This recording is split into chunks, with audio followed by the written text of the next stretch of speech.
हाँ, एक गायब हो जाती है।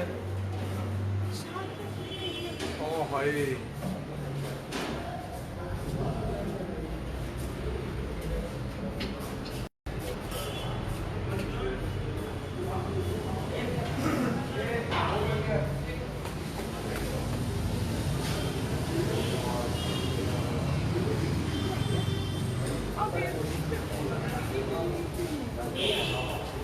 क्या हो गया?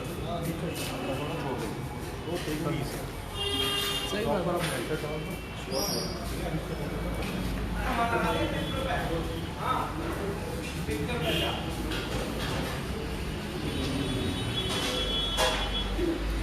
रामनी आके और गजब से एक काले ऊपर खड़े हुए बाल, चेहरा बेकार काला और लंबी सी जीभ बाहर निकली थी, लंबे होठ, लंबी जांघें, लंबे लंबे पैर और सूखा चेहरा, गड़े जैसी आंखें वाले पिशाच को देखकर देवदत्त ने उससे पूछा कि तुम कौन हो और ऐसी करुणा से क्यों रो रहे हो?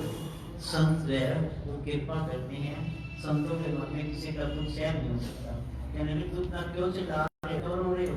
तुम्हारी ये दशा कैसे हुई? तुम्हारा मैं क्या उपकार कर सकता हूँ? पर मेरे आश्रम पर जो आ जाए कोई भी प्राणी दुखी नहीं रह सकता और वैष्णव लोग अनंत से डरते। कहते हैं जहाँ पर संतों का आश्रम होता है ना, संतों के सत्संग अपनी भक्ति करते हैं, कहते हैं मैं मेरा जो आश्रम है इसमें कोई प्राणी दुखी नहीं रह सकता। तो कैसे दुखी हो रहा है मेरे को ये बता। और वैशाख और वैष्णव लोग अनंत से रहते हैं। सो हे भद्र तुम अपने इस दुख का कारण मुझे बताओ, क्योंकि विद्वान मनोरथ पाने के लिए विलंब नहीं किए। और ऐसा वचन सुनकर प्रेत रोना बंद करके विनीत भाव से कहने लगा, हे विद किसी बड़े पुण्य से मुझको आपके दर्शन हुए, बिना पुण्य के साधुओं की संगति नहीं प्राप्त होती। फिर उसने पहले जन्म का वृतांत कहा कि भगवान विष्णु के द्वेष के कारण मेरी ये दशा हुई। जिस हरि का नाम यदि अंत समय में मनुष्य के मुख से निकल जाए तो मनुष्य विष्णु पद को प्राप्त होता है, तो जो सबका पालन करता है पर उसी से मैंने द्वेष किया। ईश्वर सबका पालन करता है तो इससे द्वेष कर दो तो नरक तो भुगतने को हैं। ये सब मेरी कर्मों का दोष है। जिस कोई ब्राह्मण तप द्वारा प्रार्थना करते हैं ब्रह्म आदि देवता संतादिक ऋषि जिसकी मुक्ति के लिए पूछते हैं, जो 8 बजे और अंत में विश्व का विधाता है, सनातन है, जिसका आदि मध्य और अंत नहीं, वह उस भगवान के साथ मैंने द्वेष किया। जो कुछ पुण्य मैंने पहले जन्म में किए थे वह सब विष्णु जी के द्वेष रूप अग्नि में भस्म हो गए। यदि किसी प्रकार ये पाप नाश हो जाए तो मैं भगवान विष्णु के सिवाय किसी और देवता का पूजन नहीं करूंगा। तो पश्चाताप कर रहा है, इसको पहले जन्म की खबर थी, तो कहता है कि मेरा इस कारण ये हुआ, मैंने भगवान विष्णु से द्वेष किया। विष्णु भगवान से द्वेष करने से मैंने बहुत दिनों तक नरक यातना भोगी और अब पिशाच योनि में पड़ा हूँ। इस समय मैं किसी अच्छे कर्म के योग से आपके आश्रम में आया हूँ, जहाँ पर आपके सूर्य रूप दर्शन ने मेरे दुख समान अंधकार को दूर कर दिया। अब आप कोई ऐसा उपाय बतलाइए जिससे मेरी ये पिशाच योनि छूट जाए, क्योंकि सज्जन पुरुष उपकार करने में देर नहीं करते। देवदूत कहने लगे, ये माया देवता मनुष्य असुर सबकी समृद्धि को मोहित कर देती है। माया की बात है, माया ऐसी है कि सबको मोहित कर देती है कि जब आपके पास लक्ष्मी आए, माया धर्म के मार्ग पर लगाने शुरू करते हो ना तो सीधा रहते हो, अगर उसके बुरे काम में करना शुरू कर दो तो वो माता टिकती नहीं। तो सबके साथी एक बार तो भगत था, वो संत था, तो उसके पास सारी समृद्धि थी, एक बार लक्ष्मी कहने लगी मैं जा रही हूँ आपका घर छोड़िए, तो उनका चले जाओ, जा रही हूँ। दूसरी बार धर्म आया, सब धर्म आया, उसने कहा मैं भी जा रहा हूँ, उसने कहा तुम जब चले, इसलिए सब अपने आप कह रहे हम चले जा रहे हैं। फिर सत्य आया, सत्य मैं भी जा रहा हूँ, देखा तुम ही जा सकता। मैंने क्यों? कहने एक चीज तो मेरे पास है, मैं सत्य पर ही अपनी जिंदगी सत्य पर ही देखूं। तो सत्य और धर्म ऐसी चीजें हैं जिनका कभी नाश नहीं होता। तो कह रहे तुम नहीं जा सकता। तो लक्ष्मी बोली कि सत्य नहीं जाएगा तो हम क्या करेंगे? सत्य के साथ ही तो हम भी चलते हैं, तो सत्य नहीं तो हम, तो उससे सारे दुख है, धर्म भी वापस आ गया, लक्ष्मी भी वापस आ गई। तो कहते हैं सत्य पर ही सब कुछ निर्भर है, सत्य पर ही ये जो संत महात्मा के आश्रम बने हैं ये सत्य पर ही। अगर यहाँ पर कोई भी असम से काम हो तो वो आश्रम नहीं चलता। देवता कहने लगे ये माया, देवता, मनुष्य, असुर सबकी समृद्धि मोहित कर देती है, जिससे धर्म का नाश करने वाला देश पैदा होता है। जगत के उत्पन्न करने करके रक्षा करने और नाश करने वाला जो सब प्राणियों की आत्मा है उनसे भी लोग द्वेष करते हैं। कहते हैं कि सब प्राणियों की आत्मा तो भगवान है, तो कब हम भगवान से द्वेष करेंगे तो हमारी जिंदगी खराब रहेगी। जिसके अर्पण करने से सभी कर्म सफल हो जाते हैं, उसकी भक्ति में सुख मोड़ने वाले मूर्ख कौन सी गति को प्राप्त नहीं होते। कहते हैं जिसने भगवान के साथ द्वेष किया वह मूर्ख वो तो हमेशा राक्षस की पाएगी। तो कहते हैं चारों वर्णों को वेदोक्त हरि का भजन करना उत्तम है, अन्यथा कुमार के चलने पर वाले मनुष्य नरक के गामी होते हैं। ईश्वर के रास्ते में चलने वाला तो ईश्वर को प्राप्त होता है, जो ईश्वर से द्वेष करता है, कुमार पर चलता है, वो नरकगामी तो होगा ही होगा। इसी कारण वेद विरुद्ध कर्मों को त्यागना चाहिए।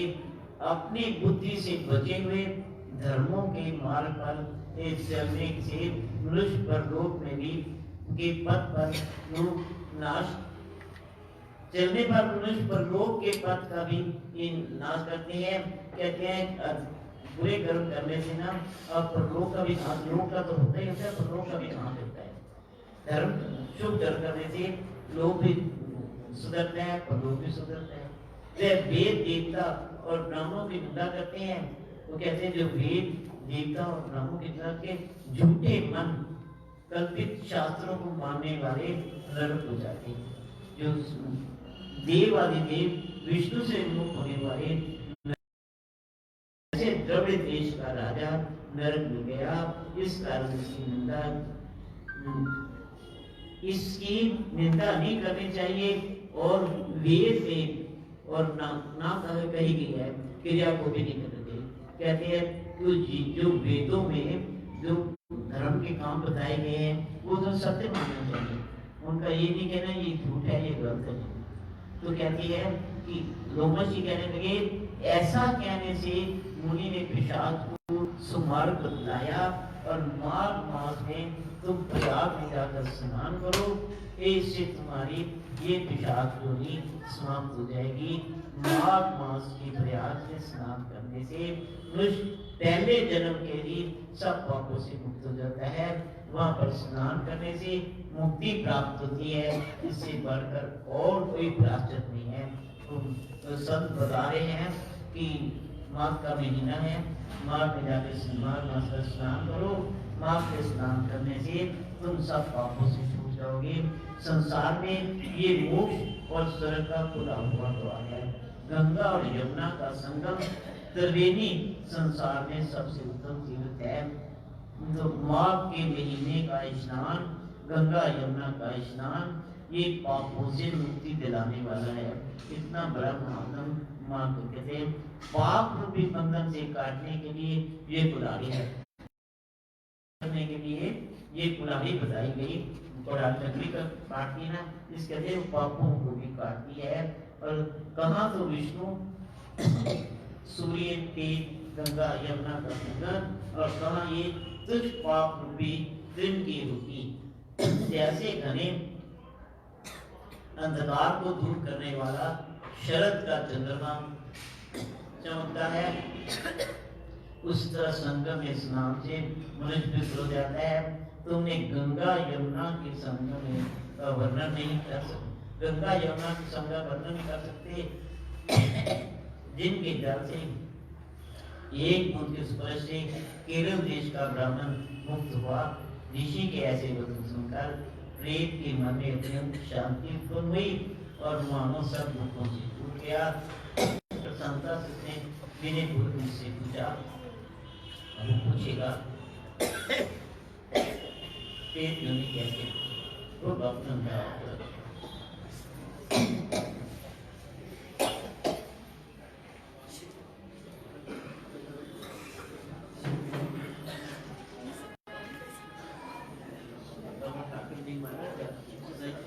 ज्वाला सिंह जी महाराज श्री गुरु का नाम नहीं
जन्म विषयां विच खोए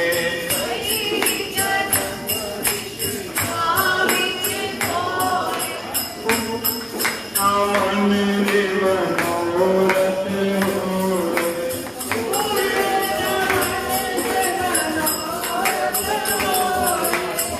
पूरे मन के मनोरथ होए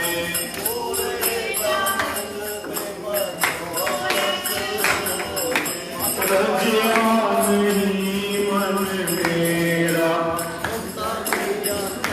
रजिया दीदार नाम तेरा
ਮਾਤੂ ਦੀ ਜੈ ਬਾਪੂ ਦੀ ਸਾਰੇ ਬੋਲੋ ਜੈ ਬਾਪੂ ਦੀ ਪ੍ਰੀਤ ਬੋਲੋ ਜੈ ਬਾਪੂ ਬੋਲੋ ਜੈ ਬਾਪੂ ਦੀ ਜਨਮ ਬੋਲੋ ਜੈ ਬਾਪੂ ਦੀ ਜਿਹੜਾ ਬੋਲੋ ਜੈ ਬਾਪੂ ਦੀ ਕਦੇ